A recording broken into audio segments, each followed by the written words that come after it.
Hi everyone, welcome to CCTV Channel 17 live at 525, the Preservation Burlington Show. Preservation Burlington is a nonprofit 501c3 organization, and our mission is to preserve and protect the historic architecture and livability of Burlington through education and advocacy. Ron is away today, he's on assignment, but I am here today with our guest, David Knox of Architectural Salvage Warehouse. Welcome, thanks for coming along. Yeah. And I'm really excited to talk to you today because your store is one of my favorite stores, and thank you for that. You know, we'll talk about all the things. Yeah.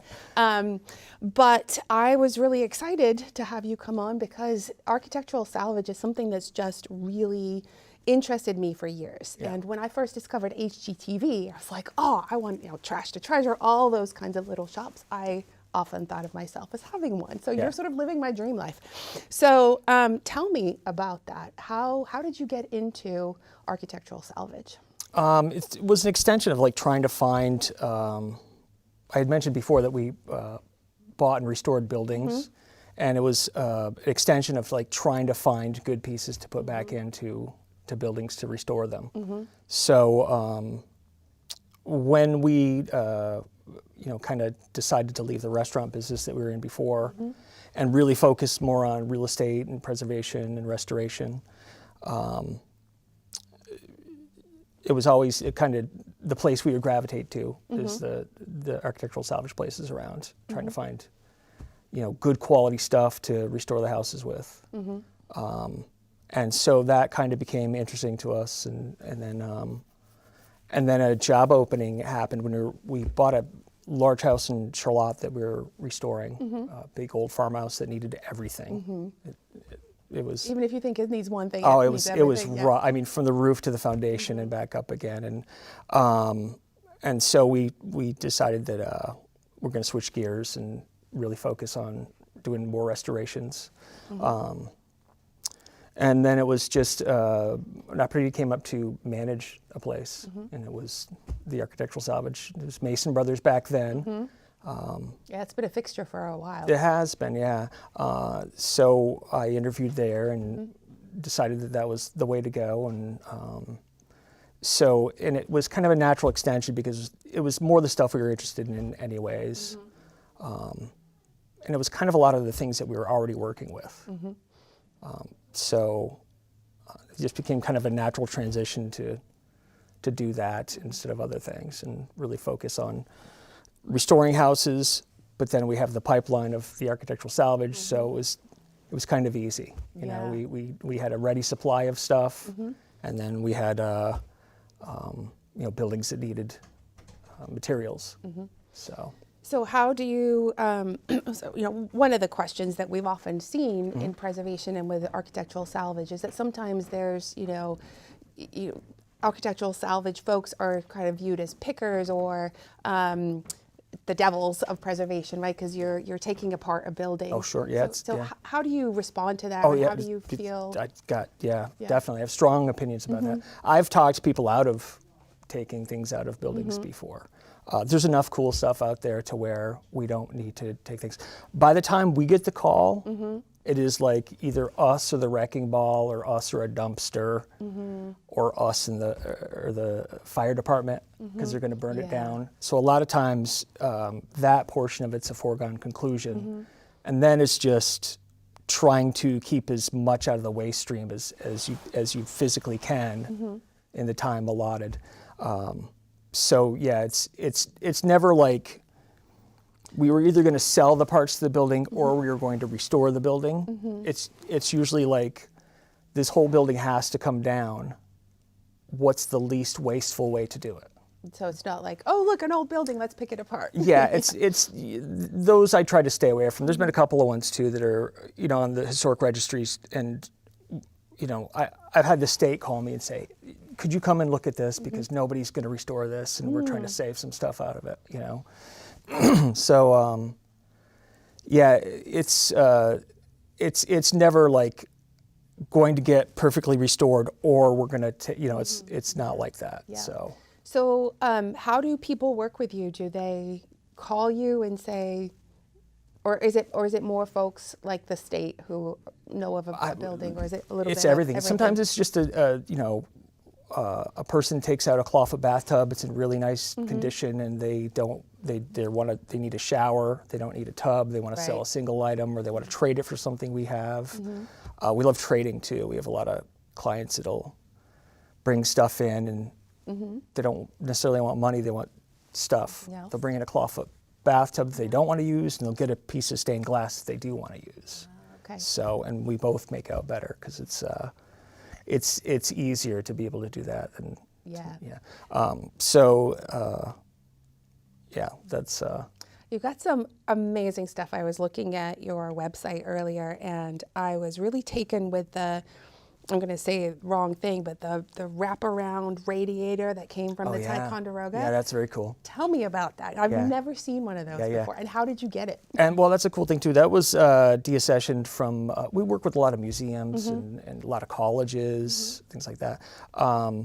That was deaccessioned from the Ticonderoga because they got a grant to do a huge preservation. It was overdue again to do a big, huge preservation.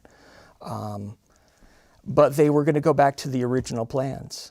And even though that radiator had been there, that really rare, unique circular radiator had been there for years and years and years, it wasn't on the original plans.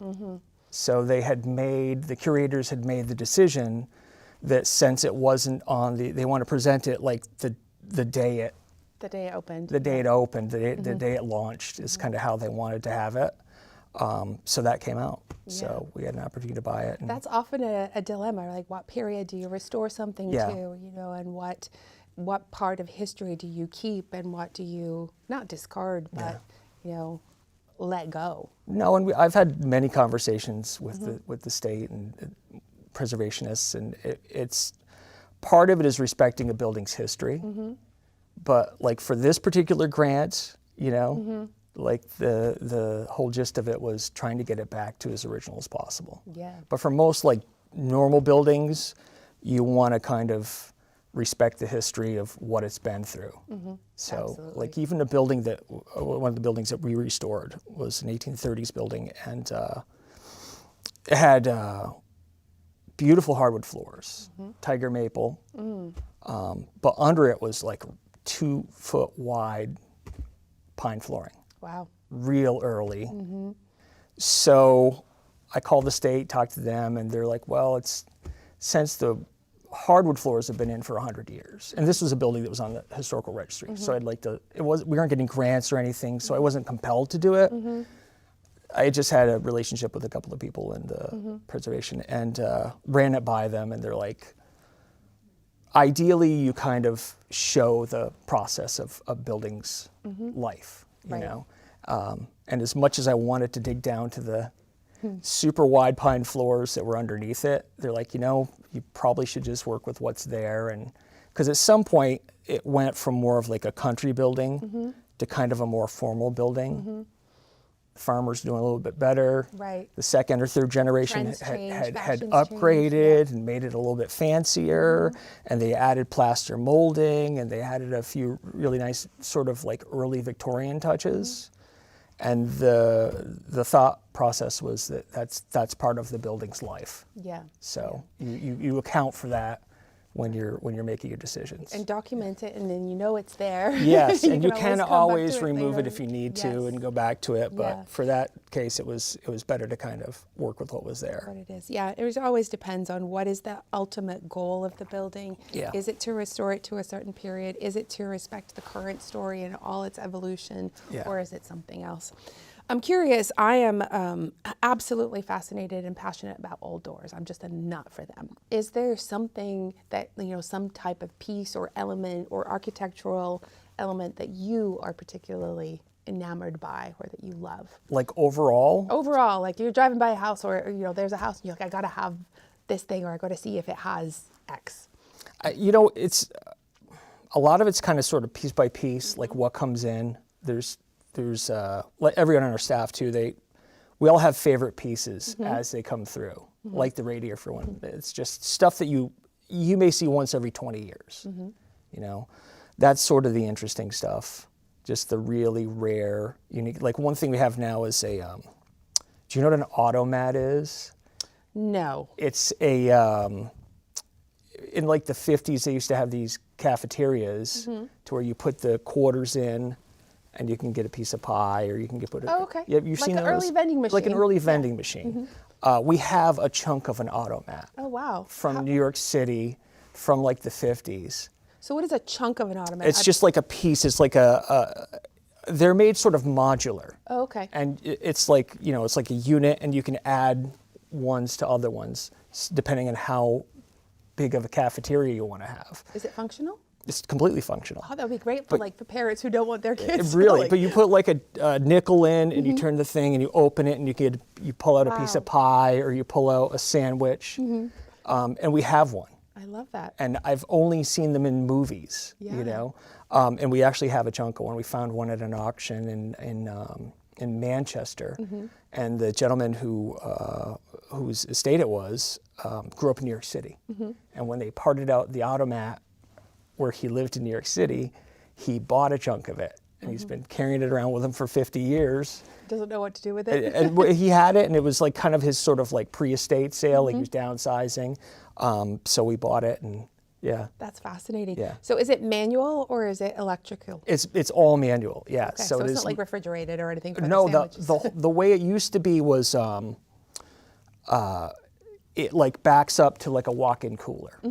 So the other side, the inside of it's like a walk-in cooler, and the outside of it is like a service counter. Oh, fabulous. Yeah, but there's just a lot of neat things like that to where you probably never see another one. Yeah. Yeah. I'm gonna have to come over and see that one before That somebody was neat. snaps it up. Yeah, and then farmhouse sinks are always great.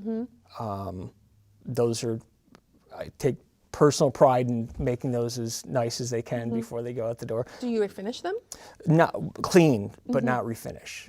But there's, but that's, I mean, sometimes we spend days on the tubs and the sinks and just working through without doing any damage to the finish, like making it the absolute best it can be.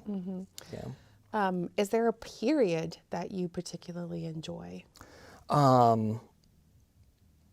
The earlier, I tend to like the real early federal stuff. That's kind of what I gravitate towards. But a lot of it is just kind of like things in their element, like a lot of the Victorian mantles are the best because they just have so much going on, and that's when they kind of peaked with like the mantles. But some of the early doors are, the federal hand-planed early doors, plank doors, things like that.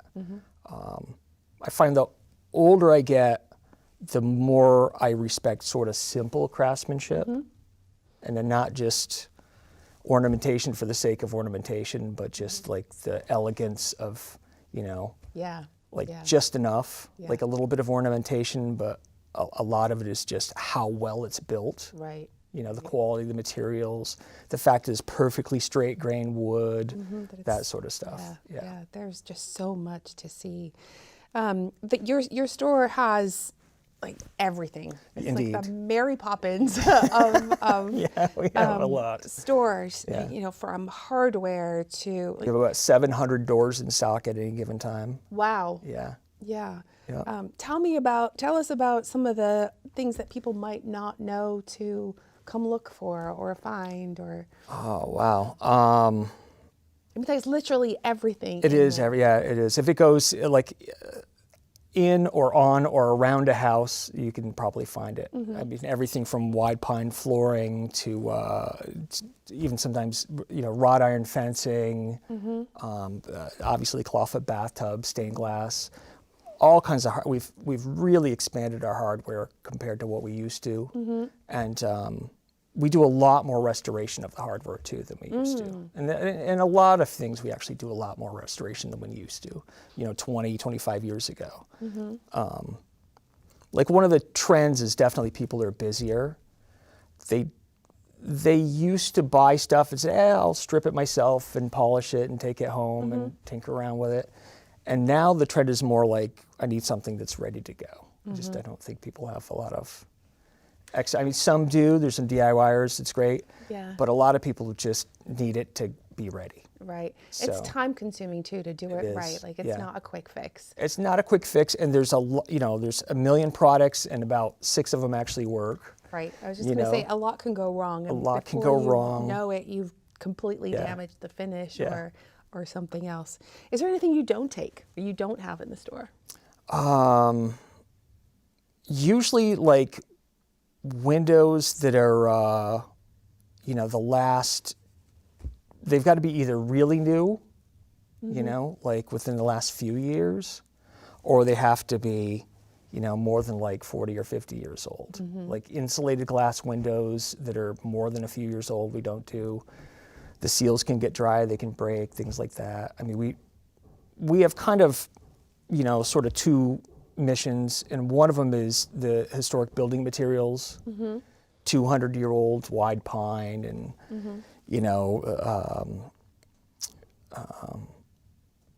just rarer woods that you can't find anymore. We have chestnut and hand-hewn beams and timber frames and that sort of stuff. And then the other thing is just good, decent building materials that are less than you'd find them other places. So, like we have brand new windows. It depends on where we are in our cycle too, but a lot of times we'll have a room full of brand new windows, and they will be like modern, but just deeply discounted, because there'll be ones that are, we do like buyouts from the local window dealers, the higher end window dealers. But anytime they have like a spec change, or they, the trim is aluminum instead of fiberglass now, so they have to sell off all the old ones. We'll buy all of them, deeply discount them, and move them along. Yeah. Which brings me to, how do you price these things, right? Like, I know I've definitely walked into, and others have too. You walk into a store, you're like, oh my goodness, Yeah. right? Like, how do you get to that point? It's always driven on our cost, and like flooring, for instance. A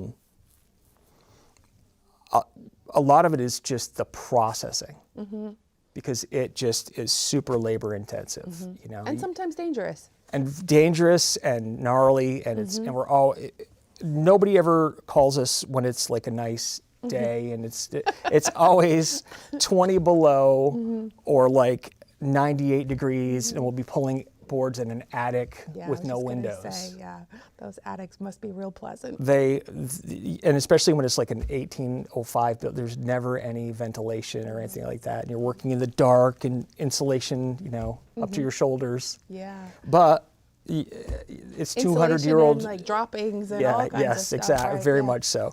Yeah. But it's 200-year-old wood that's never, almost never been walked on. Yeah. So that's great stuff for us. So are you doing all this stuff personally? Are you going into every house? house? Always, yeah.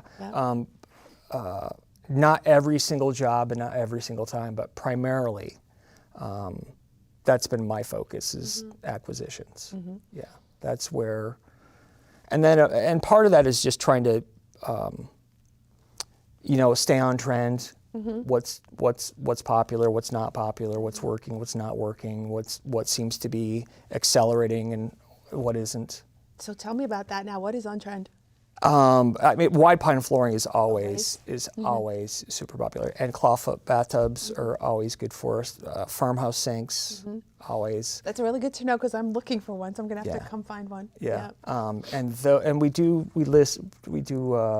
We keep lists for people too, of stuff they're looking for, shopping lists, things like that. And if you have something pretty specific that you're looking for, we can keep an eye out for you. For us, we've had numerous clients that we've had for 20 years. Either they're design builders, or they're sort of serial restorers. Yeah, I was going to ask who shops with you, and commercial, a lot of commercial. It's like in Burlington too. There's a disproportionate amount of our stuff that people don't know that's in like the restaurants and the commercial spaces and things like that. But you go to If you go to the restaurants around here, you see the barn board, it's from us. You see the farmhouse tables, it's from us. If you see the, you know, like the signs, the cool signs that are wood, those are from us. So. Are you the only store of your kind around? There's another one in White River. They're a bit different, but there's White River Junction. But that's a hall. It is a hall, but we've kind of consolidated everything. We bought out the one that was in Burlington years and years ago. We bought out everything that was in Montpelier. That used to be another one there. We bought out Littleton, New Hampshire. There used to be another salvage place, AdMac. So it's all just, you know. Do you have room for everything, or are you busting at the seams? We're always pretty full. Yeah. But no, these have been over the course of years. We've taken on all these places, and we expand where we are. So our we had a little bit of flexibility where we are for space-wise. So we've kind of maxed out our spaces, and we have a good amount of outdoor and processing space too. That's good. Yeah. That's necessary. You mentioned earlier your team. Yeah. How big is your team? It's only a few of us. Okay. Yeah. And do you all have different specialties or areas of expertise? We do, and for the most part, everybody likes to do certain things, and that's kind of usually how we sort of keep it. There's a bit of crossover sometimes when you have to, but it's we try to play to the strengths of the people who are on our staff. Tell me a little bit about those. What are those different areas of expertise that? And we also have some longtime friends and subcontractors too, some restoration folks that if it gets too complicated or it's going to be too time consuming or too space consuming, we don't have a lot of extra space, we will outsource that stuff to people we've been doing business with for many years. So if it's like, say it's a 12-foot long country store counter that we took out, but it needs some restoration work, and it needs a re-glue, and it's missing a drawer and all that, we'll send it to our friends at the restoration shop that they have, and let them do it, because that's you need space, and you need to be able to spread out, and you need to be able to glue up multiple parts.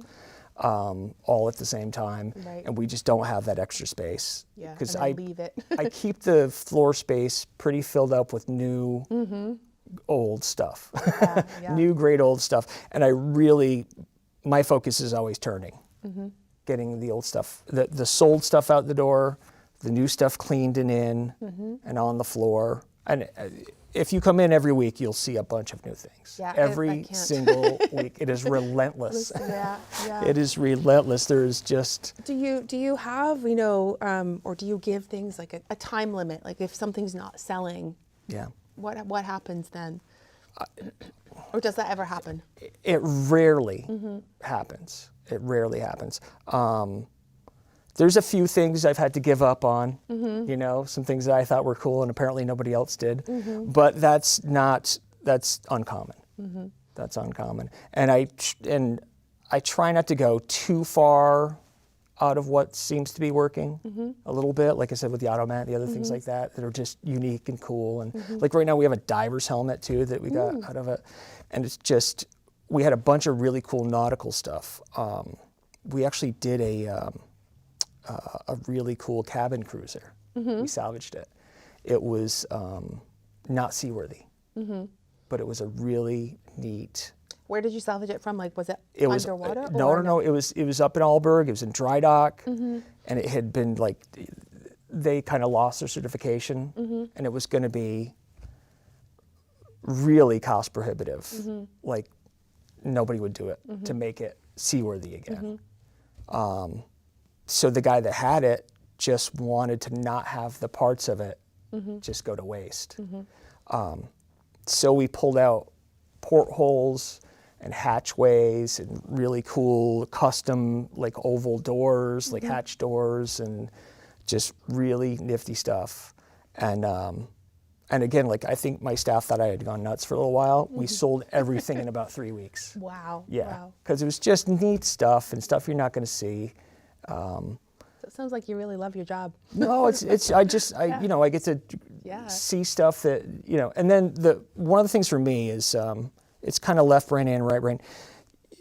You see the stuff, but then you're like, well, how do I present it, and who's going to buy it, and then at some point I have to make money on it. I mean, it's really neat, and I'd love to get it, but it doesn't help me if if it costs so much it just sits there, or if nobody else is interested in it. So there's got to be price points that work. Right.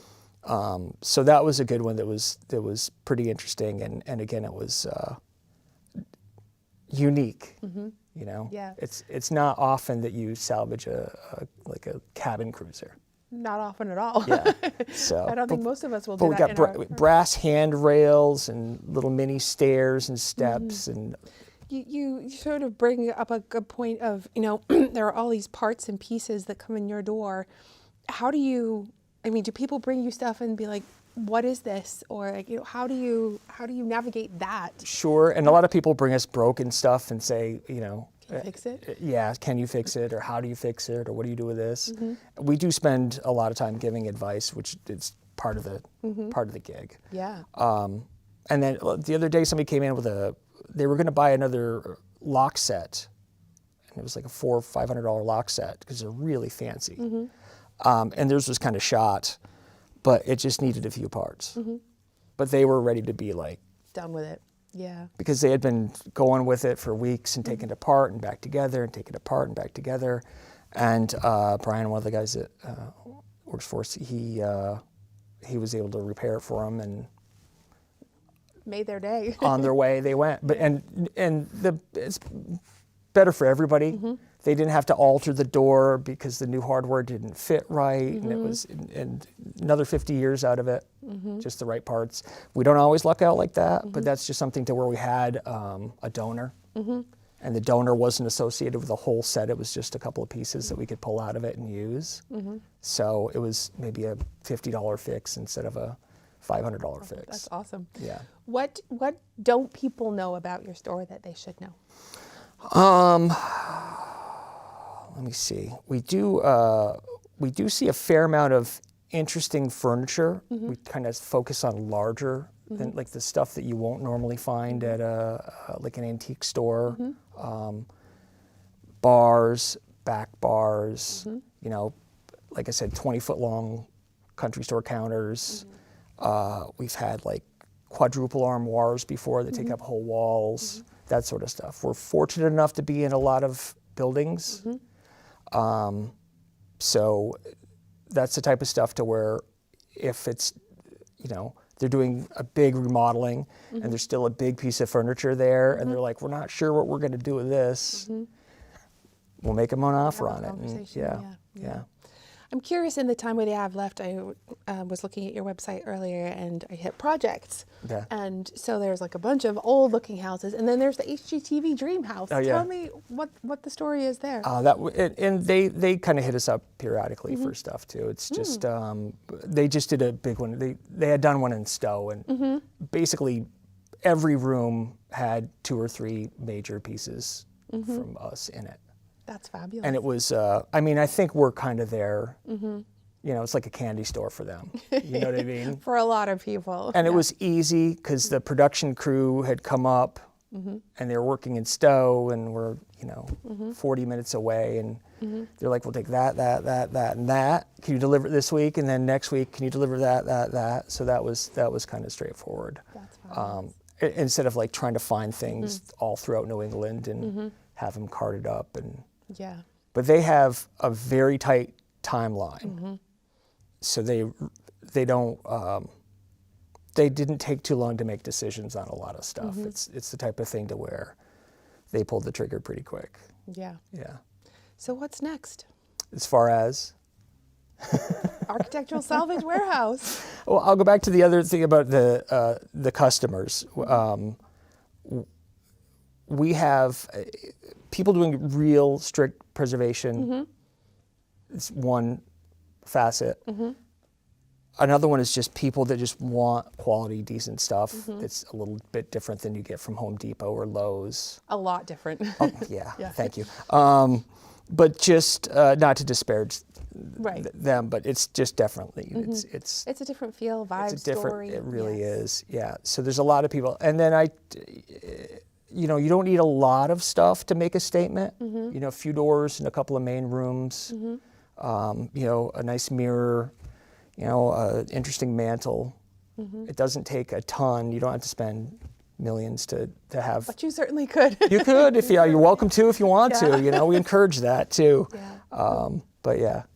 That's awesome. It's you don't have to go. It can be just a piece or two. It can make a real big difference in how a space feels. It goes back to what you were saying about the earlier pieces. Sometimes less is more. It really is. Yeah, elegance of really nice, well done pieces. What have you brought home to your house? That's yeah. It's funny because when we were decorating this really huge house we had, we would have people over. They're like, "Wow, you guys are really good decorators." I'm like, "No, I just have a lot of chances. I just have a lot of chances at it." Like we were trying to set up this one huge formal sort of entryway, and I tried probably 5 different sideboards. I'm like, "Oh, this one's going to work out great." I take it home, bring it in, put it there, and my wife Lori and I would look at it and go, "No, nope." Back on the truck, back to the shop. 3 months later, a different one shows up. So I know what works when I see it, but sometimes it takes a few tries. And like, so even at the shop, like if somebody wants to borrow a light fixture, they can just leave us their credit card information, take the light fixture home for a couple of days. Oh, that's a great. There's just some things you just can't, you know, you have to get it, you have to get it in the space. Yeah. So we're amenable to that as long as you're careful with it and it comes back in the same condition it left in. Same thing with stained glass pieces. Sometimes people say, "Can I just see it?" Yep, just leave us a credit card info and take it and have it back in a couple of days if it doesn't work. Most of the time it works, but every once in a while they get it there and they're like, "Nope," you know? Yeah. But there's a few things that just really, and lighting's one of them. You know, it's so personal and it's such a statement that you really need to see things in the space. To see them in their place. Great. Well, thank you so much for coming and chatting with me today. Yeah. I'm inspired to come back and rummage around. Thanks to everybody for watching and tuning in to CCTV Live at 525 and the Preservation Burlington show. For more information on Burlington history, our tours, events, or to get a marker for your historic house, go to preservationburlington.org, and we'll see you next month. Thank you again, David Knox, Architectural Salvage Warehouse. GreatSalvage.com. Thank you much. Beautiful.